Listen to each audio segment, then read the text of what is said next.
আমার এই দাড়ি আমার রসুলের ডিজাইন, আমার মাওলার দেওয়া ডিজাইন, তোমারটার লগে তুমি তুলনা করো, আমার চাইতে তুমি বুদ্ধিমান কেমনে বুঝায় দাও আমারে। দাঁড়াও দাঁড়াও বেটা, বলো মিয়া।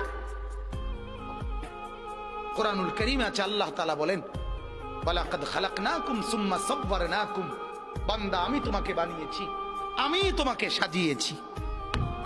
বানাইছে কে? সাজাইছে কে? হ্যাঁ, এটা কোরআন। আল্লাহ বলে আমি বানিয়েছি, আমি সাজিয়েছি। আমার সাজের চাইতে উত্তম সাজ হইতে সিবগাতাল্লাহ, ওয়ামান আহসানু মিনাল্লাহি সিবগা। আল্লাহ বলেন বান্দা আমি মাওলার রঙে রঙিন হও, আমি মাওলার রঙের চাইতে উত্তম কোন রং ঢং আর হইতে পারে না। যদি বলেন মাওলা